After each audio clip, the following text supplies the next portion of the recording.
अस्सलाम वालेकुम व्यूअर्स और बिजनेस आर की एक और एपिसोड के साथ मैं हूं शहरियार। मैं हूं वाजिद अली और आज हम पाकिस्तान के biggest tech event future fest के डे 2 पर मौजूद हैं। आज के हमारा प्लान ये है कि आज हम डिफरेंट सीईओज और डिफरेंट एक्सपर्ट्स के साथ आपको वन ऑन वन बातचीत करवाएंगे।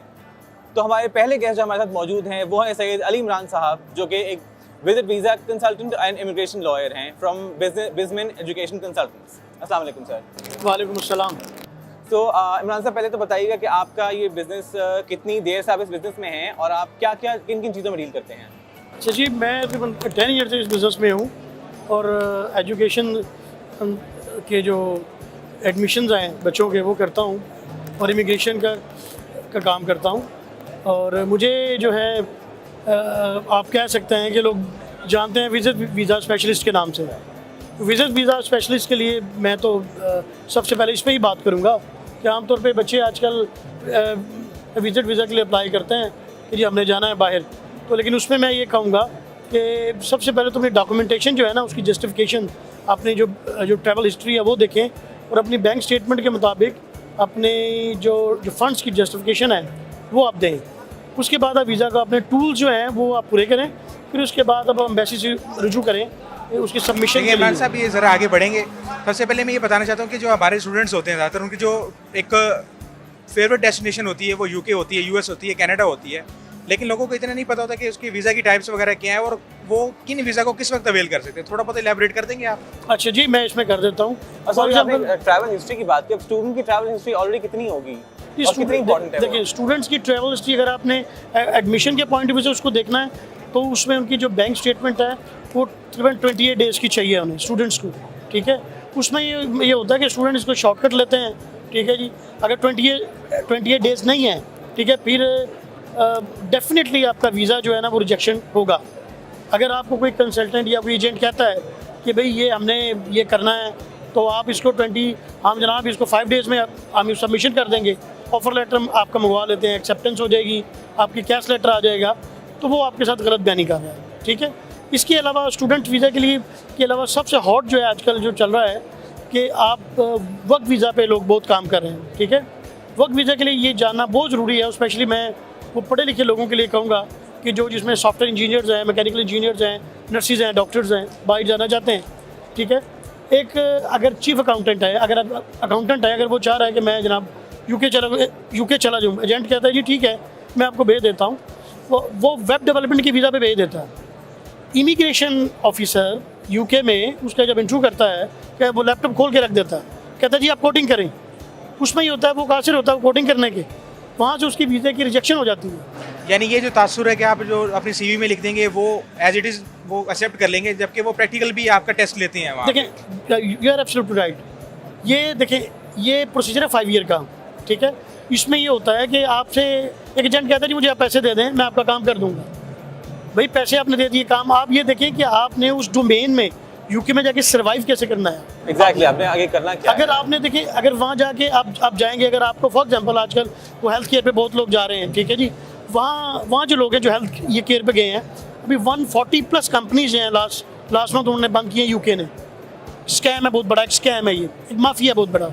ठीक है, अपनी डोमेन आप देखें, अगर आप वेब डेवलपर हैं, सॉफ्टवेयर इंजीनियर हैं, ठीक है, डॉक्टर हैं या नर्स हैं, आप अपने जो लाइसेंस है, ठीक है, लैब 1 जो है उसको क्लियर करें, उसके बाद आप यूके के लिए अप्लाई करें। लेकिन स्पेसिफिकली अपनी नीश में करना है आपने। ये नहीं है कि अगर आपका ऑब्जेक्टिव सिर्फ ये है कि बच्चों की फ्यूचर के लिए जाना है आपने। ठीक है, तो ये जैसे आपने वर्क वीज़ा का बता दिया, तो साथ थोड़ी बहुत कैटेगराइज कर दें ताकि जो व्यूअर्स हैं उनके लिए आसानी हो जाए।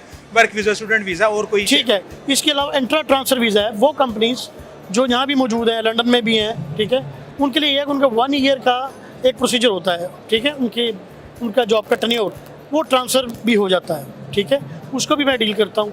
उसके अलावा जो है आप अगर बात करते हैं कि शेंगन स्टेट की, ठीक है, शेंगन स्टेट में मैं D2 करता हूँ, D3 करता हूँ, D7 करता हूँ।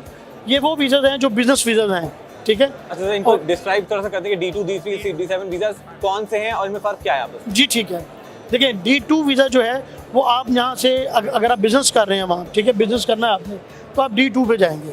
आपने यहाँ जो कंपनी है वहाँ भी आप करना चाहते हैं तो आप D2 पे जाएंगे। ठीक है, उसके बाद आप आ जाए D3 पे आ जाएँ।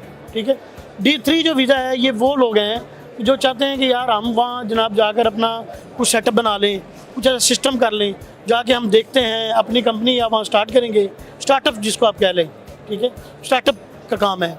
फिर अब D7 पे आ जाएं, वो लोग जो रिटायर्ड हो चुके हैं, ठीक है, वो कहते हैं यार हमने बाकी लाइफ जनाब हम गुजारना चाहते हैं यूरोप में, ठीक है, उसमें उसकी डॉक्यूमेंटेशन होती है कि आप इतने अरसे से अगर आप कर रहे हैं वहाँ काम, ठीक है, तो उसकी पूरी उनकी जो पेंशन है, बाकी जो चीज़ें हैं, ठीक है, वो सारी एक लंबी एक लिस्ट है, ठीक है। तो ये भी काफ़ी सॉर्ट आफ्टर वीज़ा है वैसे, आफ्टर रिटायरमेंट जो है। Yes yes yes, it's good, it's very good. और मैं तो सजेस्ट करता हूँ कि आपको अपनी जो फ्यूचर के लिए एक्सप्लोर करना चाहिए वर्ल्ड को। अच्छा, ये अली इरफान साहब, वीज़ा रिजेक्शन की आपने बात की है, तो कौन सी ऐसी 5 या कोई टॉप लिस्ट चीज़ें बता दें जिसकी वजह से हर दफ़ा आप यकीनन रिजेक्शन होती ही होती है? देखिए, मैं आपको एक चीज़ बताता हूँ, ये बड़ा आपका वैलिड क्वेश्चन है, ठीक है। ये अगर आप फॉर एग्जाम्पल एजेंट कहते हैं जी आप मुझे पैसे दे दें, कहते हैं मेरे पास बैंक स्टेटमेंट नहीं है, ठीक है जी, हम आपको 1 करोड़ के बैंक स्टेटमेंट दे दें, लेकिन मेक श्योर करें कि वो जो बैंक स्टेटमेंट है वो ठीक है, ठीक है। लेकिन इसमें आप ये देखिए, बैंक स्टेटमेंट आपकी अपनी जेन्युइन होनी चाहिए, नंबर 1। उसके साथ अगर आपने विजिट पे जाना है, आपकी ट्रैवल हिस्ट्री होनी चाहिए। अगर आप बिजनेसमैन हैं, आपका उसमें आपकी कंपनी का बैंक अकाउंट, आपका पर्सनल बैंक अकाउंट, उसकी प्रॉपर फंड्स की जस्टिफिकेशन होनी चाहिए, ठीक है। ये जो सारी चीज़ें हैं अगर आपके पास हैं, मौजूद हैं, तो फिर तो आपको परस्यू करना चाहिए वीज़ा को बिजनेसमैन के लिए। अगर एक यंग लड़का कहता है कि सर मैंने तो बाहर जाना है, तो बिजनेसमैन शो कर दे, तो मोस्टली उस पर रिजेक्शन है। एजेंट आपसे पैसे ले लेगा, दैट्स इट। लेकिन ये टेन्योर है 6 मंथ की, तो अपने बैंक स्टेटमेंट और उसके साथ आपने टैक्स रिटर्न्स जो हैं वो सबमिशन करना है उनका, ठीक है। अली इमरान साहब, लास्टली मैं चाहूँगा आप हमें ज़रा बता दें कि स्टूडेंट्स जो हैं वो बहुत ज़्यादा एनुअली अप्लाई करते हैं डिफरेंट वीज़ाज़ के लिए, डिफरेंट मुल्कों के लिए, तो कौन सा मुल्क इस वक्त सबसे हॉटेस्ट जगह डेस्टिनेशन है स्टूडेंट्स के लिए, और उनको कोई गाइडलाइंस अगर आप देना चाहें कि प्रॉपर के उनको इंश्योर हो के उनको वीज़ा मिल जाए। एंड ऑल्सो यूनिवर्सिटीज़ का मैं पूछना चाह रहा था कि आपके पास तो पैनल ऑफ यूनिवर्सिटीज़ होगा, बट अगर किसी स्टूडेंट की अपनी चॉइस है यूनिवर्सिटी की, वो अप्लाई करना चाहते हैं, तो क्या मुमकिन है कि नहीं, अगर है तो कैसे है? शरियार, पहली बात तो यह है कि I would like to appreciate, बड़ा अच्छा क्वेश्चन किया आपने। उसमें यह है कि अगर स्टूडेंट ने अप्लाई करना है स्टूडेंट वीज़ा पे ही, ठीक है, डेफिनेटली उसको जो यूनिवर्सिटीज़ का उसका आइल्स का रिज़ल्ट देखना पड़ेगा, उसके रिजल्ट आइल्स के रिजल्ट्स क्या है, उसके CGPA देखने पड़ेंगे, उसके CGPA क्या है। अगर उसके CGPA अच्छे हैं, आइल्स का रिजल्ट बेहतर है, ठीक है, फिर तो डेफिनेटली उसको एक अच्छी यूनिवर्सिटी में अप्लाई करना चाहिए, जिसमें मैं सजेस्ट करूँगा कोवेंट्री यूनिवर्सिटी है, क्वींसलैंड यूनिवर्सिटी है, ठीक है, मैनचेस्टर यूनिवर्सिटी है, यूनिवर्सिटी ऑफ लंदन है, ठीक है, कि जब आप वहाँ आफ्टर कंप्लीशन आपको PSW भी मिल रहा है, बाकी चीज़ें मिल रही हैं, और कंपैरेटिवली जो आपका फर्स्ट पार्ट है क्वेश्चन का कि हॉट कौन सा है, देखें मैं सजेस्ट करूँगा, देखिए ऑस्ट्रेलिया भी है, कनाडा भी है, कंपैरेटिवली UK जो है, ठीक है, बाकी कंट्रीज से कंपैरेटिवली वो चीप भी है। अच्छा, एक ये आजकल बड़ी हॉट न्यूज़ ये भी कि आपको ऑस्ट्रेलिया का जो वीज़ा है, स्टूडेंट वीज़ा, ऑस्ट्रेलिया का स्टूडेंट वीज़ा आपको काफ़ी आसानी से मिल जाता है, तो क्या इस बात में हकीकत है कि आसानी से मिल जाता है आपको? अच्छा, नहीं, ऑस्ट्रेलिया देखें आसानी से तो कोई वीज़ा नहीं है, ठीक है, हर चीज़ की अपनी रिक्वायरमेंट, हर यूनिवर्सिटी की अपनी रिक्वायरमेंट है। उसमें तो ये चीज़ फर्स्ट है कि आपको अपना जो CGPA देखना है, आपको अपना आइल्स का रिजल्ट देखना है, ठीक है, आपको अपनी बैंक स्टेटमेंट, अपने फंड्स देखने हैं। अगर आपके पास फंड्स भी हैं, आपके पास आइल्स का रिजल्ट अच्छा नहीं है, CGPA अच्छा नहीं है, आपका वीज़ा नहीं लगेगा, नो वे। ठीक है अली इमरान साहब, बहुत शुक्रिया हमारे साथ शामिल होने के लिए। इसके साथ मैं एक और चीज़ मैं ऐड करना चाहूँगा। देखिए, अभी जो गवर्नमेंट ने अभी जो प्रोग्राम शुरू किया है हमारे चीफ मिनिस्टर साहब ने जाने के लिए, जी कनाडा के लिए, ठीक है, कि लोग कनाडा जाएंगे। I would like to appreciate कि मैं कभी सोच नहीं सकता था कि गवर्नमेंट कभी ऐसा होगा कि पाकिस्तान से गवर्नमेंट लेवल पे इतनी बड़ी सपोर्ट होगी। और मैं ये सजेस्ट करता हूँ उन स्टूडेंट्स को, उन प्रोफेशनल्स को, ठीक है, CM साहब ने जो प्रोग्राम ये शुरू किया है, इसको ऑन करें और इसको आगे लेके चलें, ताकि पाकिस्तान के लिए एक अच्छा पाकिस्तान के डेवलपमेंट के लिए एक अच्छी चीज़ साबित हो। चलें, अभी उन्होंने अनाउंस तो कर दिया, लेट्स सी मटेरियलाइज कब होता है, कैसे होता है। जी डेफिनेटली। थैंक यू इमरान साहब, बहुत शुक्रिया हमारे साथ शामिल होने के लिए। बहुत शुक्रिया जी, थैंक यू वेरी मच।